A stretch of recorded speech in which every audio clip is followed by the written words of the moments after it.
नमस्कार, मैं Sandeep Tiwari. KVS NVS tier 1 exam numerical ability ये मेरा हिस्सा है, मेरी जिम्मेदारी है और मैं इसकी प्रॉपर प्रैक्टिस आपको रेगुलर करा रहा हूँ। प्रतिदिन सवालों का कॉम्बिनेशन है। टॉपिक के हिसाब से भी मैराथन में कंटिन्यू करने चल रहा हूँ। विशेष टॉपिक्स जितने भी हैं अलग अलग मैं उसको पूरा कराऊंगा और प्रतिदिन मैं आपकी प्रैक्टिस में आपके साथ लगा रहूंगा। आप सब भी जिम्मेदारी से प्रतिदिन क्लास करिए। वीडियो सेशन को हमारे लिए लाइक और शेयर भी करते चलिए। अगर चैनल पर नए हैं तो सब्सक्राइब कर लीजिए, डिस्क्रिप्शन में टेलीग्राम ग्रुप है, ज्वाइन कर लीजिए और अपने महत्वपूर्ण संदेशों को जरूर दिया करिए, जिससे कि हम उससे भी और अलग प्लानिंग कर सके और अलग से कुछ हम लोग नया कुछ क्रिएट कर सके।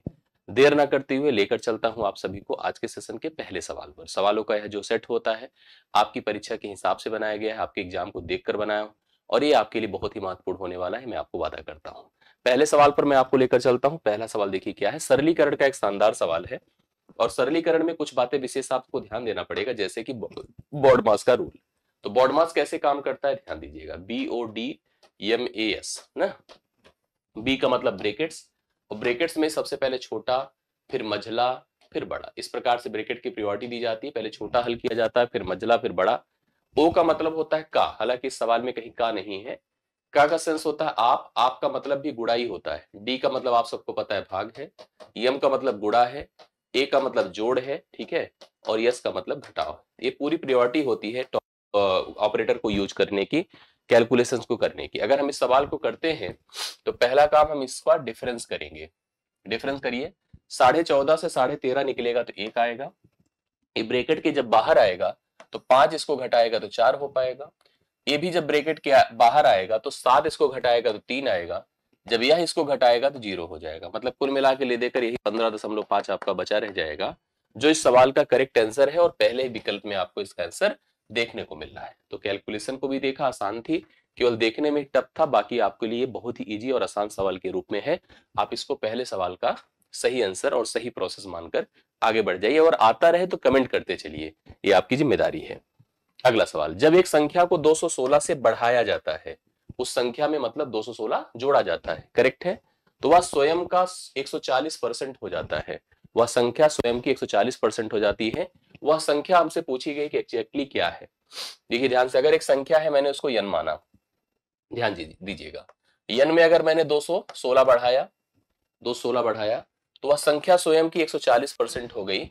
140 का मतलब होता है 140/100 और इसको हमने किससे गुणा कर दिया, n से। मैं इसका एक और तरीका आपको शॉर्ट बताता हूं, पहले इसको देखिएगा ध्यान से आप लोग। ये खत्म हो गया। 2 सते 14 होता है, 2 पंचे 10 होता है, अर्थात 7/5 n हो गया, करेक्ट है ना। अब n को एक तरफ करिए, मतलब 7/5 इंटू n माइनस n बराबर आप 216 कर सकते हैं। अर्थात इसमें से जब इसका डिफरेंस करेंगे तो हो जाएगा, मतलब घटाने पर 7n से 5n घटेगा, 2n हो जाएगा, अपान 5 रहेगा, बराबर 216 हो गया। 2 से इसको डिवाइड करिए, 108 हो जाएगा। n बराबर 108 गुणे 5 हो जाएगा, 108 गुणे 5 हो जाएगा तो 540 हो जाएगा, करेक्ट है, 540 हो जाएगा, जो आपको पहले विकल्प में इसका आंसर दिख रहा है। मैं आपको एक चीज बता दूं, अगर कोई संख्या बढ़ करके स्वयं की 140% हो गई तो संख्या अपने आप की खुद की 100% होती है। 100% से वह 140% हो गई, बढ़कर हो गई है ना, यही तो लिखा है 216। जैसे हम डायरेक्ट ऐसे कहते हैं एक संख्या में कुछ बढ़ाने से अगर 140 स्वयं की 140% हो जाती है तो हम समझ गए कि उसमें वृद्धि हो रही 40% की। भाई 100 में 40% बढ़ेगा तभी तो 140 होगा। और जो वृद्धि अगर अमाउंट में देखा जाए 216 के बराबर है, तो हमसे वह संख्या अर्थात 100% का मान पूछा है, यही पूछा है ना आपसे। अब आपसे कहना हो, जैसे हम कह सकते हैं कि जो 40% है दरअसल वह 216 है, तो 100% का मान बताइए क्या होगा। एक तुलना होगी, इस तुलना से भी आंसर निकाला जा सकता है। देखिए 20 दूना 40 है, 20 पंचे 100, बात वही है। 2 से इसको काटे 108 हो गया, 108 को 5 से गुणा करे 540 हो जाएगा। तो 540 इस सवाल का राइट सोल्यूशन है, जो कि आपको पहले विकल्प में दिख रहा है। करेक्ट आंसर आप लोग नोट कर सकते हैं। दोनों तरीके से मैंने आपको समझा दिया। 3 संख्याएं हैं जो कि 4, 5 और 6 के रेशियो में है। 3 संख्या है 4, 5 और 6 के अनुपात में है ना। पहली संख्या 4, दूसरी 5, तीसरी 6, इस रेशियो में है। उनका जो एलसीएम है, लासा, वो आपको 180 दे रखा है। उनका मासा आपको बताना है। देखिए जब संख्याएं अगर अनुपात में हो, संख्याएं अनुपात में हो, अगर लासा हमको दिया है या कुछ भी आपको कैलकुलेट करके दिया है, तो आप अनुपाती पदों को भी वैसे ही, आप ऐसी स्थिति में एक काम पहले कर लीजिए कि मासा को मान लीजिए x है। देखिए अगर हमें अनुपाती पद पता हो और साथ साथ हमें मासा पता हो, तो मासा हमारे लिए इतना निर्णायक होता है कि जो चाहे सो कैलकुलेशन कर सकते हैं। अगर ऐसी स्थिति में हमको मासा ही फाइंड करना, फिलहाल मासा पता नहीं था, तो देखिए हमें पता क्या है, एलसीएम पता है।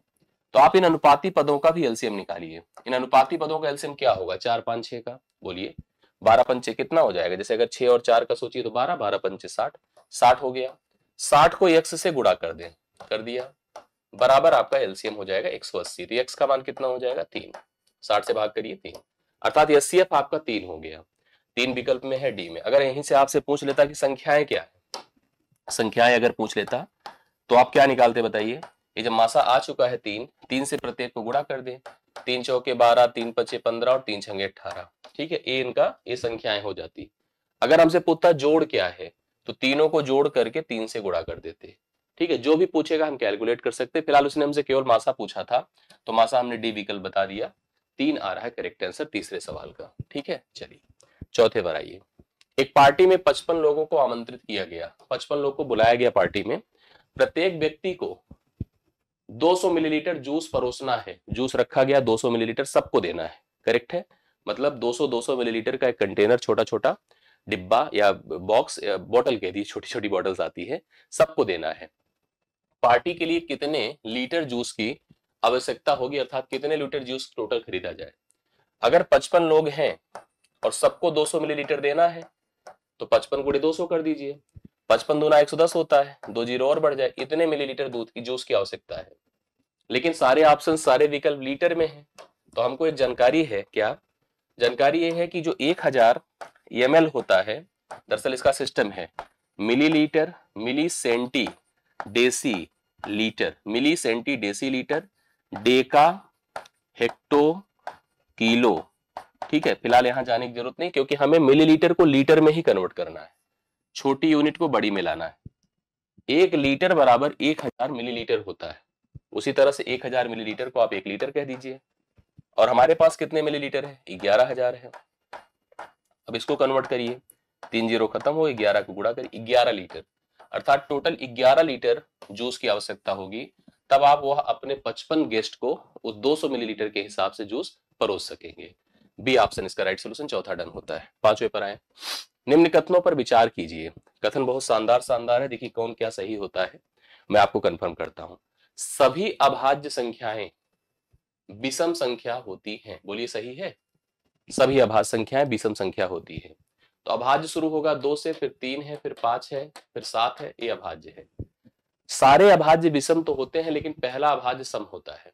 इसलिए आप लिख सकते हैं कि सम को छोड़कर, मतलब 2 को छोड़कर लिखिए, 2 को छोड़कर जितने भी अभाज्य होते हैं वो सब के सब विषम होते हैं, ठीक। तो पहला स्टेटमेंट भैया गलत हो गया ना, पहला गलत हो गया। क्यों?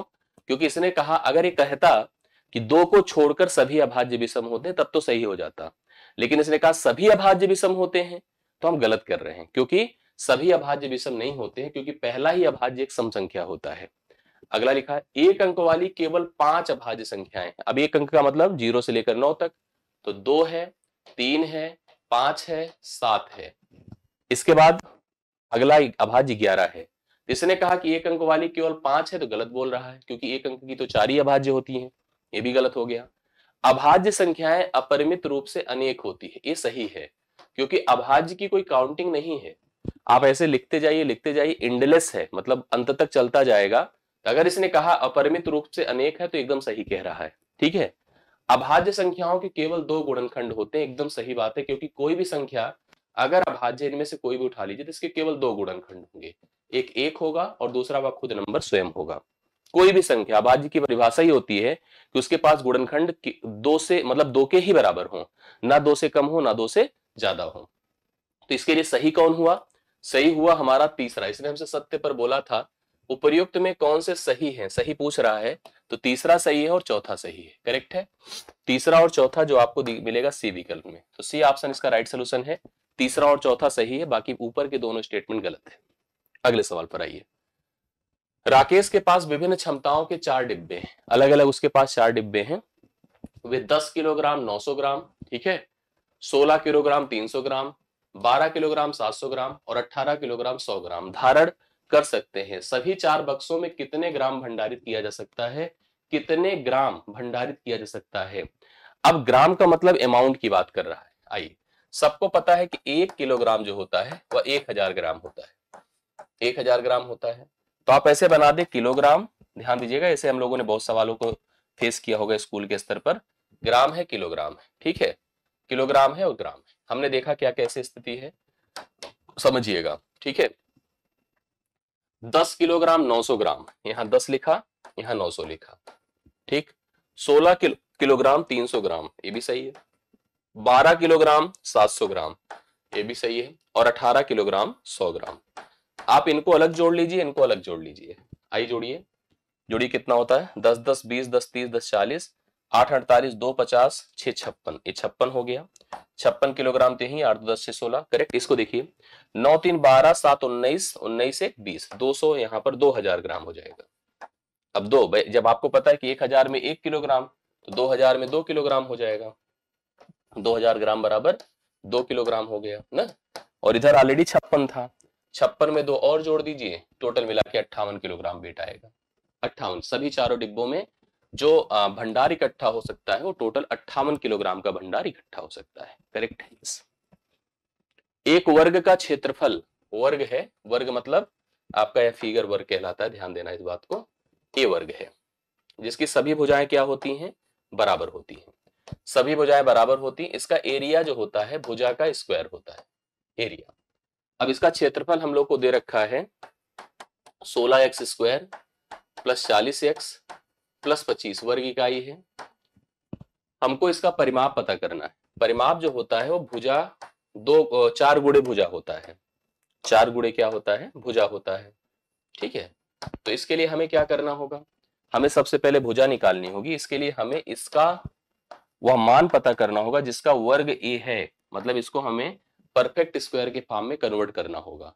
बहुत आसान होता, कोई दिक्कत की बात नहीं, मतलब सिंपली ये पता करना है किसका, जैसे अगर मान लीजिए इसकी जगह अगर होता 64, क्या होता 64, तो भुजाएं 8 हो जाती कि नहीं, क्योंकि 8 का वर्ग 64 होता। उसी तरह से किसका वर्ग है इसको निकालना, देखिए अपने लिए आसान है, लिखिए 16x square plus 40x plus 25 है। तरीका देखिए कैसे करा जाएगा। 16x स्क्वायर को मैं लिख सकता हूँ 4x का होल वर्ग, ठीक है। 25 को लिख सकता हूँ 5 का होल वर्ग, बीच में साइन क्या है, प्लस है, तो इसको 4x ले लीजिए और यहाँ से 5 ले लीजिए और इसका कंप्लीट होल स्क्वायर लगा दीजिए, ठीक है। इसका मान यहाँ पर आ जाएगा 4x प्लस 5 का होल स्क्वायर, अर्थात इसकी भुजा जो हो वो 4, ऐसे देखिए मैं समझा भी देता हूँ। देखिए 4 का भाई a प्लस बी का होल स्क्वायर है, a स्क्वायर मतलब 16x स्क्वायर, 5 का मतलब 25 और 2 गुणे 4 गुणे 5 ना, 2 चौके 8 पंचे 40, करेक्ट आ रहा है ना, यस। इसका मतलब हमारे पास भुजा तो आ गई, परिमाप निकालना है तो 4 गुणे 4x प्लस 5 कर दीजिए। तो 4 चौके 16x प्लस 4 पंचे कितना होता है 20, चाहे यहीं पे छोड़ दीजिए।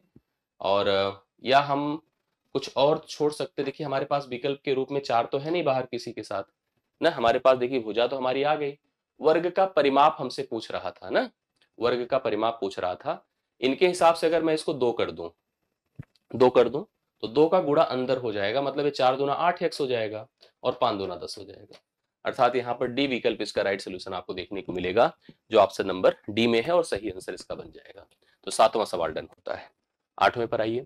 एक कमरे की चौड़ाई उसकी ऊंचाई से, जैसे हमारा एक कमरा है तो कह रहा है जो चौड़ाई है ना ऊंचाई से दोगुनी है और उसकी लंबाई से आधी है, मतलब यहाँ पर तीनों भुजाओं के बीच संबंध दिया है। कमरे का जो आयतन है 1728 मीटर क्यूब है। कमरा मतलब घनाभाकार आकृति और आयतन होता है लंबाई चौड़ाई इंटू ऊंचाई। तो कमरे की लंबाई हमसे पूछ रहा है। देखिए तीनों चीजें हैं, लंबाई है, चौड़ाई है और ऊंचाई है, ठीक है। लंबाई यल होता है, चौड़ाई एच होता है, मतलब इसी तरह से सारी चीजें होती हैं, ठीक। जैसे लंबाई को यल मान लीजिए, चौड़ाई को बी मान लीजिए और ऊंचाई को एच मान लीजिए। जो आयतन होता है वॉल्यूम, इसे वॉल्यूम कहते हैं, वॉल्यूम वो होता है length into breadth into height, unit का होल क्यूब, यही होता है नियम, यस। सवाल पढ़िए। चौड़ाई उसकी ऊंचाई की डबल है ना, चौड़ाई उसकी ऊंचाई की क्या है, डबल है और लंबाई से आधी है, मतलब सारी जो जिम्मेदारी है ऊंचाई के पास ही है, वो चौड़ाई के पास है। इसका सिस्टम क्या है सुनो, सिस्टम यह है कि ऊंचाई से 2 गुनी है, ठीक, और लंबाई की आधी है, ये रेशियो बन जाएगा सबका। मतलब आप समझ रहे हैं कि नहीं। देखिए जो चौड़ाई है ऊंचाई की, ऊंचाई से डबल है और लंबाई से आधी है, 4 का आधा 2 होता है, 1 का दूना 2 होता है। इस तरह से तीनों भुजाओं के बीच संबंध आ गया। अब आपको क्या करना है, आयतन निकालना है। जैसे अगर हम आपको सबकी लंबाई चौड़ाई ऊंचाई को वेरिएबल लगा के इसकी वैल्यू बनाए, क्योंकि रेशियो हटाना है, तो आप लेंथ को लिख सकते हैं 4x, ब्रेथ को लिख दीजिए आप 2x और हाइट को लिख दीजिए आप 1x। करेक्ट है, हो जाएगा, रेशियो हट जाएगा। आयतन के लिए वही करिए, 4 दूना 8x क्यूब कर दीजिए, 8x क्यूब कर दीजिए, बराबर आपके पास 1728 है। 8 से इसको काटिए, 8 दूना 16, 8 1 8, 8 6 48। तो x क्यूब इक्वल टू कितना हो गया 216। x क्यूब बराबर 216, अर्थात x बराबर क्या होगा, क्यूब रूट आप 216, मतलब x बराबर कितना हो जाएगा 6। 6 का घनमूल होता है। हमसे पूछा लंबाई, तो लंबाई कितनी है 4x, तो 4 गुणे 6 कर दीजिए, 24 आ जाएगा। लंबाई कितनी होगी बताएं, 24। डी विकल्प इसका राइट सोल्यूशन, डी विकल्प इसका राइट सोल्यूशन है। 8वां सवाल डन होता है। Done, clear. 12 कलमों का मूल 36 है, तो 240 कलमों का मूल्य क्या होगा। आइए, संख्या देखिए, संख्या है और दाम है, ठीक है। 12 का दाम कितना है 36 है, 240 का दाम कितना होगा, यही बताना है, ये हमको बताना है। कंफर्म करिए, एकदम सिंपल रेशियो हो जाएगा।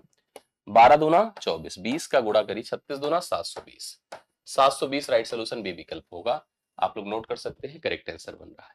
ठीक, यदि किसी संख्या के 70% में 70 घटा दे तो शेष 70 बचता है। संख्या के 70%, भाई संख्या स्वयं की 100% होती है, ये हमेशा संख्या, मैंने एक सवाल में और चर्चा किया था, ये संख्या है, इसके 70% से 70 घटा दें तो यह संख्या कितनी बन जाती है, 70 हो जाती है, यही लिखा है ना। तो 70% का मान कितना होगा पता है, 70 70 140 हो जाएगा।